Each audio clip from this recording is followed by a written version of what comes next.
ഈ വാർത്താ മണിക്കൂറിലെ പ്രധാന റിപ്പോർട്ടുകളുമായി വാർത്താമഴ ആരംഭിക്കുന്നു. ഞാൻ എസ് വിജയകുമാർ. കെ കരുണാകരനും ഒ രാജഗോപാലിനും ശേഷം കേന്ദ്രമന്ത്രിമാർ സംസ്ഥാനത്തിനായി ഒന്നും ചെയ്തില്ലെന്ന സുരേഷ് ഗോപിയുടെ പരാമർശം. കെ കരുണാകരൻ കോൺഗ്രസിന്റെ പിതാവെന്നും ഇന്ദിരാഗാന്ധി ആധുനിക ഇന്ത്യയുടെ മാതാവെന്നും സുരേഷ് ഗോപി പ്രതികരിച്ചു. കെ കരുണാകരന്റെ സ്മൃതി മണ്ഡപത്തിൽ പുഷ്പാർച്ചന നടത്തിയ ശേഷമായിരുന്നു പ്രതികരണം. പത്മജ വേണുഗോപാൽ ഉൾപ്പെടെയുള്ള BJP നേതാക്കൾക്കൊപ്പമായിരുന്നു സുരേഷ് ഗോപി എത്തിയത്. ശ്രീ കരുണാകരൻ ചെയ്ത കേരളത്തിന് വേണ്ടിയുള്ള അദ്ദേഹത്തിന്റെ ഇന്ദിരാഗാന്ധി എന്ന് പറയുന്ന ഒരു ദീപസ്തംഭത്തിലുള്ള ഒരു സ്വാധീനം എന്ന് പറയുന്നത് കേരളത്തിന് നന്മയായി വന്ന് ഭവിച്ചിട്ടുണ്ട്. അതിനുശേഷം പിന്നെ ശ്രീ ഒ രാജഗോപാലിന് മാത്രമാണ് അതിനോട് അടുത്തെങ്കിലും ചെയ്യാൻ സാധിച്ചിട്ടുള്ളത്. ഇതാണ് കേരളത്തിന്റെ അഡ്മിനിസ്ട്രേഷണൽ ബെനഫിറ്റ്സ് എന്ന് പറയാവുന്നത്. അതാർക്ക് ഇഷ്ടപ്പെട്ടാലും ഇല്ലെങ്കിലും ഞാനൊരു പൗരൻ എന്ന നിലയ്ക്ക് ഇവിടെ ഒന്നുകൂടി അടിവരയിട്ട് പറയും. സുരേഷ് ഗോപിയുടെ പരാമർശത്തിന് മറുപടിയുമായി മുൻ കേന്ദ്രമന്ത്രി വി മുരളീധരൻ രംഗത്തെത്തി. താൻ എന്ത് ചെയ്തു എന്നത് ജനങ്ങൾക്കറിയാമെന്ന് വി മുരളീധരൻ പറഞ്ഞു. ഇന്ദിരാഗാന്ധിയെ പ്രശംസിച്ചുള്ള സുരേഷ് ഗോപിയുടെ പരാമർശത്തോട് വി മുരളീധരൻ പ്രതികരിച്ചതുമില്ല. ദയവ് ചെയ്ത് സുരേഷ് ഗോപി ആവശ്യമില്ലാതെ വലിച്ചിടക്കരുത് ഇതുപോലത്തെ കാര്യങ്ങൾ. എനിക്ക് ബോധ്യമുണ്ടല്ലോ ഞാൻ എന്താ ചെയ്തത്. കേരളത്തിലെ ജനങ്ങൾക്കും ബോധ്യമുണ്ട്. അദ്ദേഹത്തോട് ഒന്നും കൂടി ചോദിക്കും. അപ്പൊ അദ്ദേഹം യഥാർത്ഥത്തിൽ ഉദ്ദേശിച്ചത് എന്താണെന്ന് പറയും. നിങ്ങൾ പറയുന്നത് തന്നെയാണോ അദ്ദേഹം പറഞ്ഞത്, അത് തന്നെയാണോ ഉദ്ദേശിച്ചത് എന്നുള്ള കാര്യമാണ് മനസ്സിലാക്കുന്നത്. സൂരജ് സജി വിവരങ്ങൾ നൽകും തൃശ്ശൂരിൽ നിന്ന്. സൂരജ്, ഏത് പശ്ചാത്തലത്തിലായിരുന്നു ഈ കേരളത്തിന് വേണ്ടി കേരളത്തിൽ നിന്നുള്ള കേന്ദ്രമന്ത്രിമാരുടെ പ്രവർത്തനത്തെ താരതമ്യം ചെയ്ത് സുരേഷ് ഗോപി ഒരു പരാമർശം നടത്തിയത്? വി മുരളീധരൻ അതിൽ അങ്ങനെയാണ് ഉദ്ദേശിച്ചതെങ്കിൽ അതിലൊരു അതൃപ്തിയുണ്ട്. അത് നിങ്ങൾ ഒന്നുകൂടി ചോദിച്ചതിൽ ക്ലാരിറ്റി വരുത്തണമെന്നൊരു ഉപദേശം കൂടി മാധ്യമങ്ങൾക്ക് നൽകുന്നുണ്ട്. എന്തായിരുന്നു ആ പരാമർശത്തിന്റെ പശ്ചാത്തലം? വിജയകുമാർ, ഇന്ന് ഈ പൂങ്കുന്നത്തെ മുരളി മന്ദിരത്തിലെത്തി കെ കരുണാകരന്റെയും ഈ ഭാര്യയുടെയും സ്മൃതി കുടീരത്തിൽ പുഷ്പാർച്ചന നടത്തി മടങ്ങവെയായിരുന്നു ഈ ഇത്തരത്തിലുള്ള സുരേഷ് ഗോപിയുടെ ഭാഗത്തു നിന്നുണ്ടായ പ്രതികരണം വരുന്നത്. മാധ്യമപ്രവർത്തകർ ഈ കെ കരുണാകരന്റെ പാത പിന്തുടരുന്ന വികസന പ്രവർത്തനമാകുമോ എന്ന് ചോദിക്കുന്ന സമയത്താണ് സുരേഷ് ഗോപി പറയുന്നത്, ഈ കെ കരുണാകരന്റെ വികസനം അത് എടുത്തു പറയേണ്ടതാണ്. അദ്ദേഹം നടത്തിയതുപോലൊരു വികസനം ആരും തന്നെ കേരളത്തിൽ നടപ്പാക്കിയിട്ടില്ല. അതിനടുത്ത്, അതായത് ആ വികസന പ്രവർത്തനത്തിന് അടുത്തെത്തി എന്ന് പറയാവുന്ന ഒരു പ്രവർത്തനം നടത്തിയത് അത് ഒ രാജഗോപാൽ മാത്രമാണ്. പിന്നീട് ആരും തന്നെ അത്തരത്തിലൊരു വികസനവും നടപ്പാക്കിയിട്ടില്ല എന്നുള്ളതാണ് പറയുന്നത്. ഇതാണ് ഈ വി മുരളീധരനെ അടക്കം ചൊടിപ്പിച്ചത് എന്നുള്ളതാണ് നമുക്ക് മനസ്സിലാക്കാൻ കഴിയുന്നത്. ഈ പ്രസ്താവനയ്ക്ക് തൊട്ടു പിന്നാലെയാണ് വി മുരളീധരന്റെ മറുപടി വരുന്നത്. താൻ എന്തു ചെയ്തു എന്ന ജനങ്ങൾക്കറിയാം. ഇതിൽ സുരേഷ് ഗോപിക്ക് എന്താണ് അദ്ദേഹം പറഞ്ഞത് എന്ന് സുരേഷ് ഗോപിയോട് തന്നെ നിങ്ങൾ ചോദിച്ചു നോക്കുക. അതിൽ എന്തെങ്കിലും ഒരു വ്യക്തതക്കുറവ് അദ്ദേഹത്തിന് വന്നിട്ടുണ്ടെങ്കിൽ നിങ്ങൾ വീണ്ടും ചോദിക്കുമ്പോൾ അദ്ദേഹം അതിൽ വ്യക്തത വരുത്തും എന്നുള്ളതാണ് വി മുരളീധരൻ പറയുന്നത്. അതായത് സുരേഷ് ഗോപി തന്നെ ഈ പ്രസ്താവന തിരുത്തട്ടെ എന്നുള്ളതാണ് പറയാതെ വി മുരളീധരൻ പറയുകയും ചെയ്യുന്നത്. അതോടൊപ്പം തന്നെ ഇന്ദിരാഗാന്ധിയെയും കെ കരുണാകരനെയും ഒക്കെ വലിയ രീതിയിൽ പുകഴ്ത്തുന്ന പ്രസ്താവനയും ഇന്ന് സുരേഷ് ഗോപിയുടെ ഭാഗത്തു നിന്നുണ്ടായി. പക്ഷേ ഇതിനോടൊന്നും തന്നെ പ്രതികരിക്കാൻ വി മുരളീധരൻ തയ്യാറായില്ല എന്നുള്ളതാണ് ശ്രദ്ധേയമായിട്ടുള്ള കാര്യം. അതോടൊപ്പം തന്നെ ഇന്ന് സുരേഷ് ഗോപിയെ സംബന്ധിച്ച് ഈ തെരഞ്ഞെടുപ്പ് കാലത്ത് ഏറെ ചർച്ചയായ കാര്യം ഈ ലൂർദ് പള്ളിയിൽ ഒരു കിരീടം സമർപ്പിച്ചതായിരുന്നു. അതുമായി ബന്ധപ്പെട്ടുകൊണ്ട് വിവാദങ്ങളെല്ലാം തന്നെ ഈ തെരഞ്ഞെടുപ്പ് കാലത്ത് സുരേഷ് ഗോപിയെ വേട്ടയാടുകയും ചെയ്തു. അതിനുള്ള മറുപടി എന്ന നിലയ്ക്ക് ഇന്ന് ലൂർദ് പള്ളിയിലെത്തി ഈ സ്വർണ്ണക്കൊന്ത മാതാവിന് സമർപ്പിക്കുകയും ചെയ്തിട്ടുണ്ട് സുരേഷ് ഗോപി. താൻ എന്ത് ചെയ്തു എന്നത് ജനങ്ങൾക്കറിയാമെന്നാണ് വി മുരളീധരൻ ഈ പ്രസ്താവനയോട് പ്രതികരിച്ചത്. അതേസമയം ഇന്ദിരാഗാന്ധിയെ പ്രശംസിച്ചുള്ള സുരേഷ് ഗോപിയുടെ പരാമർശത്തോട് വി മുരളീധരൻ പ്രതികരിച്ചതുമില്ല. സൂരജ് സജിയാണ് വിവരങ്ങൾ നൽകിയത് തൃശ്ശൂരിൽ നിന്ന്. ഇപ്പോൾ വരുന്ന ഒരു പ്രധാന റിപ്പോർട്ടിലേക്ക്. ഛത്തീസ്ഗഡിൽ സുരക്ഷാ സേനയും മാവോയിസ്റ്റുകളും തമ്മിൽ ഏറ്റുമുട്ടൽ. 8 മാവോയിസ്റ്റുകളെ സുരക്ഷാ സേന വധിച്ചു. നാരായൺപൂർ ജില്ലയിലാണ് 2 ദിവസമായി ഏറ്റുമുട്ടൽ തുടരുന്നത്. നിതിൻ അംബുജൻ വിവരങ്ങൾ നൽകും ഡൽഹിയിൽ നിന്ന്. നിതിൻ, ഈ ഏറ്റുമുട്ടലിന്റെ വിവരങ്ങൾ സേനാ വിഭാഗം ഔദ്യോഗികമായി അറിയിച്ചിട്ടുണ്ടോ? തുടർച്ചയായി ഈ ഛത്തീസ്ഗഡിലെ മാവോയിസ്റ്റ് ശക്തി കേന്ദ്രങ്ങളിൽ സേനയുടെ ആക്രമണം നടക്കുന്നുണ്ട്. എന്താണ് പുതിയ വിവരങ്ങൾ?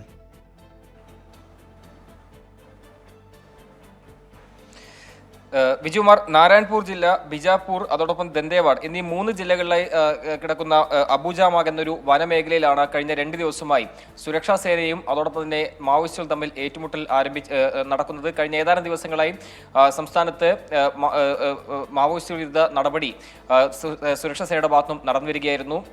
സംസ്ഥാനത്തെ സ്പെഷ്യൽ ടാസ്ക് ഫോഴ്സ്, അതോടൊപ്പം തന്നെ ഡിസ്ട്രിക്ട് റിസർവ് ഗാർഡ് കൂടാതെ ITBP ഈ സംയുക്ത സേനയുടെ ഭാഗത്തുനിന്നായിരുന്നു ഇത്തരം ഏറ്റുമുട്ടൽ അതോടൊപ്പം തന്നെ ഭീകര നടപടി അവിടെ നടന്നത്. ഇതിന്റെ ഭാഗമായി തന്നെയാണ് ഇപ്പോൾ 8 മാവോയിസ്റ്റുകളെ വധിച്ചിരിക്കുന്നത്. ഒരു ജവാന് പരിക്കേറ്റുന്ന വിവരവും പുറത്തു വരുന്നുണ്ട്. സേന ഇത് ഔദ്യോഗികമായി തന്നെ അറിയിച്ചിട്ടില്ല. എന്തായാലും മേഖലയിൽ ഇപ്പോഴും തിരച്ചിലും അതോടൊപ്പം തന്നെ ഏറ്റുമുട്ടലും തുടരുന്നുണ്ടെന്നാണ് സേന അറിയിച്ചിരിക്കുന്ന ഒരു കാര്യം. നാരായൺപൂർ ജില്ലയിൽ കഴിഞ്ഞ ഏതാനും മാസങ്ങളായി ഈ മേഖലയിൽ മാവോയിസ്റ്റ് വിരുദ്ധ നടപടിയെല്ലാം തന്നെ ശക്തമാക്കിയിരുന്നു. ഇതിന്റെ ഭാഗമായി ശക്തമായി തെരച്ചിലെല്ലാം നടന്നു വരുന്നതിനിടെയാണ് ഏറ്റുമുട്ടൽ ആരംഭിച്ചത്. ആ ഏറ്റുമുട്ടൽ 2 ദിവസം തുടർന്നു എന്നാണ് ഇപ്പോൾ സേന അറിയിച്ചിരിക്കുന്നത്. എന്തായാലും കൂടുതൽ വിവരങ്ങളൊക്കെ തന്നെ വൈകാതെ സേന ഇപ്പോൾ പുറത്തുവിടുമെന്ന് മനസ്സിലാക്കുന്നു. എന്തായാലും ഇപ്പോൾ ഏറ്റവും കൂടുതലായി 8 മാവോയിസ്റ്റുകളെ വധിച്ചു എന്നാണ് ഇപ്പോൾ ഔദ്യോഗികമായി തന്നെ അറിയിച്ചിരിക്കുന്നത്. അതോടൊപ്പം തന്നെ മേഖലയിൽ നിന്ന് ചില തോക്കുകളും അതോടൊപ്പം മറ്റ് ആയുധങ്ങളും പിടികൂടിയിട്ടുണ്ട്.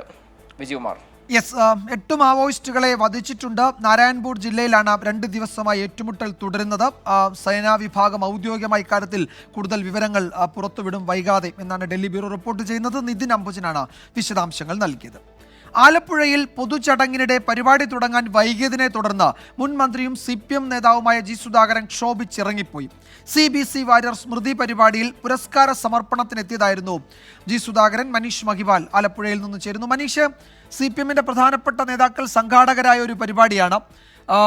മന്ത്രി സജി ചെറിയാനും CPM ജില്ലാ സെക്രട്ടറിയും അതുപോലെ CS സുജാതയെ പോലുള്ള നേതാക്കളും ഒക്കെ പങ്കെടുക്കേണ്ട പരിപാടി, അത് തുടങ്ങാൻ വൈകി എന്നത് ആണോ ഈ പരിപാടിയിൽ നിന്ന് ഇറങ്ങിപ്പോകാൻ ജി സുധാകരനെ പ്രേരിപ്പിച്ചത്?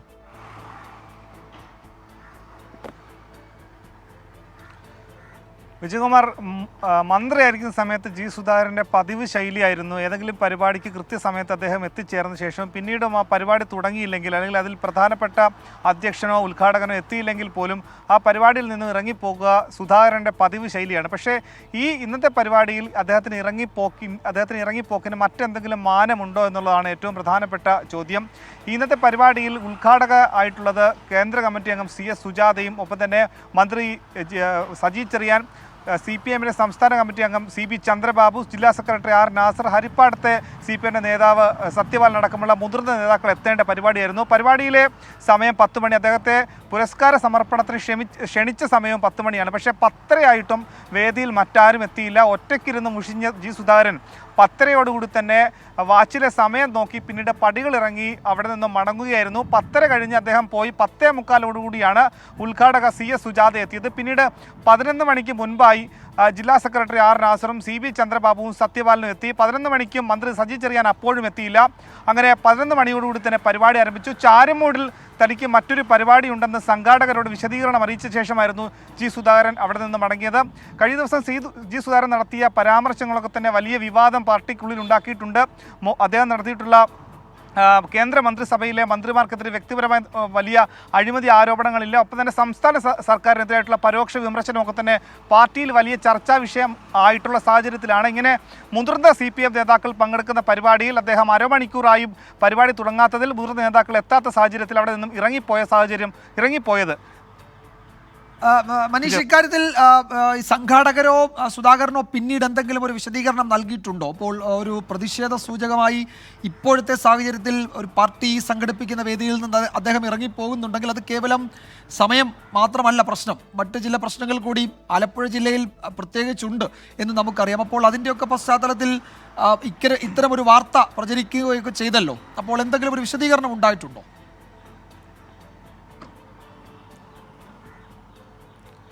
വിജയകുമാർ, ഇത് സംബന്ധിച്ച് ജി സുധാകരനുമായി സംസാരിച്ചതിൽ അദ്ദേഹം പറയുന്നത് അദ്ദേഹത്തിന് മറ്റ് പ്രശ്നങ്ങളൊന്നുമല്ല.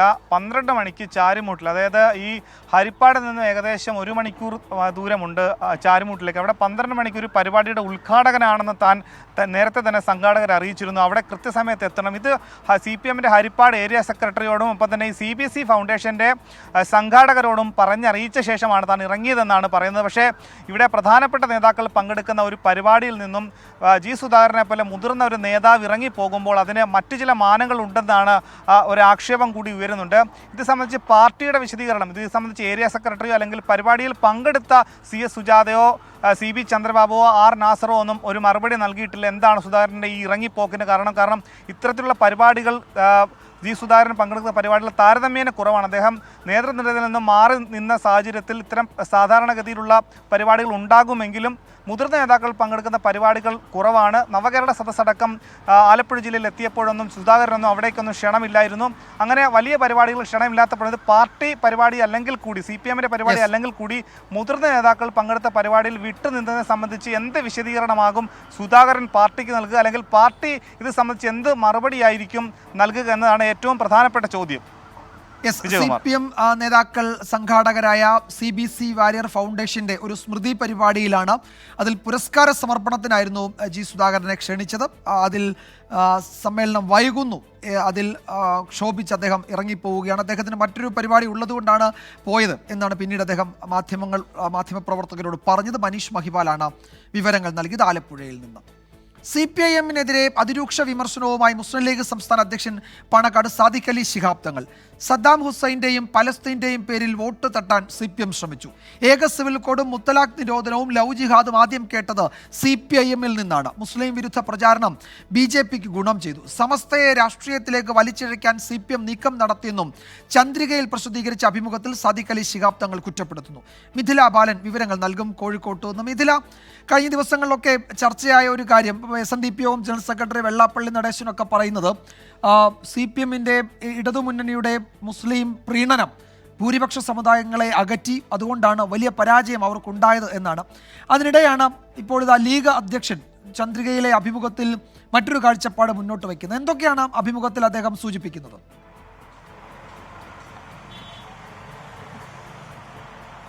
കടുത്ത ഭാഷയിൽ CPM-നെയും ഇടത് സർക്കാരിനെ വിമർശിച്ചുകൊണ്ടാണ് ഈ ഒരു അഭിമുഖമുള്ളത്. മുസ്ലിം ലീഗ് സംസ്ഥാന അധ്യക്ഷൻ പാണക്കാട് സാദിഖ് അലി ശിഹാബ് തങ്ങളുടേതാണ് ഈ ഒരു അഭിമുഖം. അതായത് ഈ ഓരോ തെരഞ്ഞെടുപ്പ് വരുന്ന സമയത്തും രാഷ്ട്രീയ വിഷയങ്ങൾ ഒന്നുമില്ലെങ്കിൽ ചില കുതന്ത്രങ്ങൾ CPM പ്രയോഗിക്കാറുണ്ട്. ഇത്തവണ കോഴിക്കോട്ട് കരീംക പ്രയോഗം, ഒപ്പം തന്നെ വടകരയിൽ കാഫിർ സ്ക്രീൻഷോട്ട്, ഇതെല്ലാം തന്നെ ഇതിനൊരു ഉദാഹരണമാണ്. സമസ്തയെയും രാഷ്ട്രീയത്തിലേക്ക് വലിച്ചിഴയ്ക്കാൻ ശ്രമിച്ചു, സമസ്തയെ ശിഥിലമാക്കാൻ ശ്രമിച്ചു. പക്ഷേ ഇതെല്ലാം CPM-ന് കനത്ത പ്രഹരമാണ് സമ്മാനിച്ചത്. ലീഗും സമസ്തയും തമ്മിലുള്ള ബന്ധം ഇനിയും CPM-ന് ഒട്ടേറെ പഠിക്കാനുണ്ട് എന്നുകൂടി പാണക്കാട് സാദിഖ് അലി ശിഹാബ് തങ്ങൾ പറയുന്നു. മാത്രമല്ല, ഈ ലോക്സഭാ തെരഞ്ഞെടുപ്പിൽ BJP-യുടെ വളർച്ച, അതുമായി ബന്ധപ്പെട്ട ഒരു പരാമർശവും അദ്ദേഹം നടത്തുകയുണ്ടായി. CPM-ന്റെ മുസ്ലിം വിരുദ്ധത അത് ഏറെ ഗുണം ചെയ്തത് BJP-ക്കാണ്. BJP-യുടെ CPM വിതയ്ക്കുന്നത് കൊയ്യുന്നതാകട്ടെ BJP-ആണ്. അതേസമയം തന്നെ ലീഗിന്റെ ശക്തി കേന്ദ്രങ്ങളിൽ തൃശൂർ ഉൾപ്പെടെ BJP-ക്ക് നേട്ടം കൈവരിക്കാൻ കഴിഞ്ഞ തൃശൂർ ഉൾപ്പെടെ ലീഗിന് സ്വാധീനമുള്ള സ്ഥലങ്ങളിലൊന്നും തന്നെ BJP-ക്ക് വോട്ട് ലഭിച്ചിട്ടില്ല. BJP-ക്ക് കെട്ടിവെച്ച കാശ് അവിടെ നഷ്ടമാവുകയാണ് ചെയ്തിട്ടുള്ളത്. ഇതിൽ നിന്ന് മനസ്സിലാക്കേണ്ടത് സംഘപരിവാറിനെതിരെയുള്ള ആശയപരമായ ചില കാര്യങ്ങൾ ലീഗിന്റെ ശക്തി കേന്ദ്രങ്ങളിൽ ഉൾപ്പെടെ ആശയപരമായി അവരെ നേരിടുകയാണെങ്കിൽ അത് സാധിക്കും എന്ന ഒരു കാര്യമാണ് ഈ ഒരു 2-3 കണക്കുകൾ, ഓരോ സ്ഥലത്തെയും കണക്കുകൾ സൂചിപ്പിച്ചുകൊണ്ടാണ്, തൃശൂർ മണ്ഡലത്തിലെ തന്നെ ചിലയിടങ്ങളിലെ ലീഗിന്റെ വോട്ട് വിഹിതമെല്ലാം സൂചിപ്പിച്ചുകൊണ്ടാണ് ഇത്തരത്തിലുള്ള ഒരു പരാമർശം അല്ലെങ്കിൽ ഇത്തരത്തിലുള്ള ഒരു അഭിപ്രായം ഈ ഒരു ലോക്സഭാ തെരഞ്ഞെടുപ്പിൽ BJP-യുടെ ഒരു വളർച്ചയുമായി ബന്ധപ്പെട്ട് ലീഗിന്റെ സ്വാധീന മേഖലകളിൽ BJP-ക്ക് വോട്ട് കുറഞ്ഞിട്ട് BJP-ക്ക് ഒരു തരത്തിൽ പോലും വോട്ട് നേട്ടം ഉണ്ടായിട്ടില്ല. ലീഗിന് തന്നെയാണ് അവിടെ ഗുണം ചെയ്തിട്ടുള്ളത് എന്ന തരത്തിലുള്ള പരാമർശം ഉണ്ടായിട്ടുള്ളത്. മറ്റൊന്ന് ഇടത് സർക്കാരിനെതിരെയാണ്. ഇടതു സർക്കാർ പലപ്പോഴും മുസ്ലിം പ്രശ്നങ്ങൾ ഉണ്ടാകുമ്പോൾ, മുസ്ലിം സമുദായത്തിന് പ്രശ്നങ്ങൾ ഉണ്ടാകുന്ന സമയത്ത് ഈ സദാം ഹുസൈൻ്റെയും പലസ്തീൻ്റെയും എല്ലാം പേര് പറഞ്ഞ് വോട്ട് നേടുന്ന ഒരു കാര്യമാണുള്ളത്. ഇസ്ലാമോഫോബിയ പോലീസിന്റെ മുഖമുദ്ര എന്ന് തന്നെ CPI തന്നെ വിമർശനം ഉന്നയിച്ചിട്ടുണ്ട്. അത് പലപ്പോഴും പല കേസുകളിലും ഇത്തരത്തിലുള്ള വിവേചനം CPM കാണിക്കുന്നു, അല്ലെങ്കിൽ ഇടതുപക്ഷ സർക്കാർ കാണിക്കുന്നു എന്നുള്ള ഒരു കടുത്ത വിമർശനം തന്നെയാണ് ഈ ഒരു അഭിമുഖത്തിലൂടെ പാണക്കാട് സാദിഖ് അലി ശിഹാബ് തങ്ങൾ ഉന്നയിക്കുന്നത്. വിജയകുമാർ. CPIM വിതയ്ക്കുന്നത് BJP കൊയ്യുന്നു എന്ന തലക്കെട്ടിലാണ് ആ അഭിമുഖം പ്രസിദ്ധീകരിച്ചിരിക്കുന്നത്. CPM-നെതിരെ വലിയ വിമർശനമാണ് സാദിഖ് അലി ശിഹാബ് തങ്ങൾ അഭിമുഖത്തിൽ മുന്നോട്ട് വയ്ക്കുന്നത്. മിഥില ബാലനാണ് കോഴിക്കോട് നിന്ന് വിശദാംശങ്ങൾ നൽകിയത്. കാസർഗോഡ് മൊഗ്രാൽ പുത്തൂർ പഞ്ചായത്ത് ഓഫീസിലെത്തിയ സ്ത്രീയെ വില്ലേജ് എക്സ്റ്റൻഷൻ ഓഫീസർ പൂട്ടിയിട്ടു എന്ന് പരാതി. ലൈഫ് മിഷൻ പദ്ധതി പ്രകാരം വീടിനായി പഞ്ചായത്തിൽ നൽകിയ രേഖകൾ തിരികെ ചോദിക്കാൻ എത്തിയപ്പോഴാണ് അടുക്കത്ത് ബയൽ സ്വദേശി സാവിത്രി ഓഫീസിനുള്ളിൽ പൂട്ടിയിട്ടത്. VEO M അബ്ദുൽ നാസറിനെതിരെ പോലീസ് കേസെടുത്തു. കൃത്യനിർവഹണം തടസ്സപ്പെടുത്തിയെന്ന M അബ്ദുൽ നാസറിന്റെ പരാതിയിൽ സാവിത്രിക്കെതിരെയും കേസെടുത്തിട്ടുണ്ട്. അരുൺ പാറയ്ക്കൽ വിവരങ്ങൾ നൽകും കാസർഗോഡ്. അരുൺ, എന്താണ് പഞ്ചായത്ത് ഓഫീസിൽ സംഭവിച്ചത്?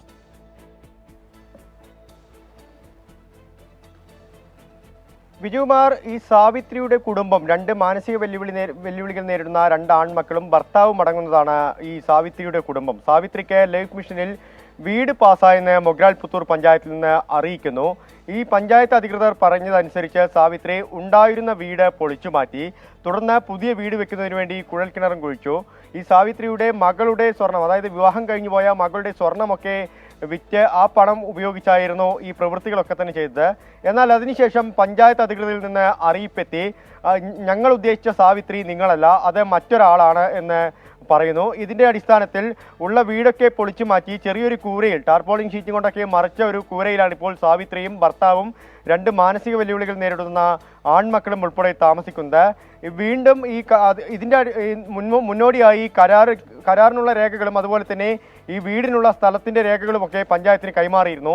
ഈ രേഖകൾ തിരിച്ചു ചോദിക്കുന്നതിന് വേണ്ടിയാണ് ഇന്നലെ കഴിഞ്ഞ ദിവസം ഈ പഞ്ചായത്ത് ഓഫീസിൽ സാവിത്രി എത്തുന്നത്. ഈ സമയം പഞ്ചായത്തിലുണ്ടായിരുന്ന വിഇഒ സാവിത്രിയോട് കയർക്കുന്നു.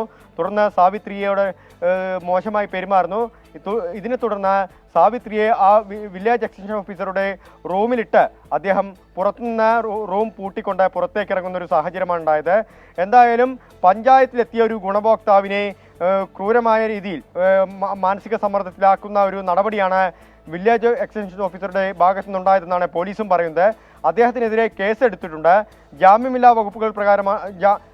ലഭിക്കാവുന്ന വകുപ്പുകൾ പ്രകാരമാണ് നിലവിൽ പോലീസ് കേസെടുത്തിട്ടുള്ളത്. ഇദ്ദേഹത്തിന്, അതായത് വിഒയുടെ പരാതിയുടെ അടിസ്ഥാനത്തിൽ കൃത്യനിർവഹണം തടസ്സപ്പെടുത്തിയതിന് സാവിത്രിക്കെതിരെയും അതുപോലെ തന്നെ മറ്റൊരു ജനപ്രതിനിധിക്കെതിരെയും നിലവിൽ കേസെടുത്തിട്ടുണ്ട്. എന്തായാലും ഈ പഞ്ചായത്ത് വില്ലേജ് എക്സ്റ്റൻഷൻ ഓഫീസർ നൽകിയ പരാതിയും അതുപോലെ തന്നെ ഈ സാവിത്രി നൽകിയ പരാതിയും ഇപ്പോൾ പോലീസ് പരിശോധിക്കുകയാണ്. വിജയകുമാർ. അല്ല അരുൺ, അതിൽ മറ്റൊരു പ്രധാനപ്പെട്ട വിഷയമുണ്ടല്ലോ. ഇപ്പോൾ അവർക്ക് വീട് കിട്ടി എന്ന് അറിയിച്ചു, അവരുടെ വീട് പൊളിച്ചു മാറ്റുന്നു. അപ്പോൾ പറയുന്നു ആള് മാറിപ്പോയി, നിങ്ങളല്ല മറ്റൊരു സാവിത്രിയാണെന്ന്. അത് അങ്ങേറ്റം ഗുരുതരമായ ഒരു പ്രശ്നമുണ്ടല്ലോ അവിടെയും അരുൺ. യഥാർത്ഥത്തിൽ ഈ മുറിയിൽ പൂട്ടിയിടാനിടയായ സാഹചര്യം എന്നൊക്കെ പറയുന്നത് നമുക്ക് ഊഹിക്കാൻ പറ്റുന്നുണ്ട്. അവരുടെ ഉള്ള വീട് കളഞ്ഞിട്ട് വേറൊരു വീട് കിട്ടി എന്ന് പറയുമ്പോൾ അത് നിങ്ങളല്ല ആ ആളെന്ന് പിന്നീട് പറയുന്നത് എത്ര ക്രൂരമാണ്.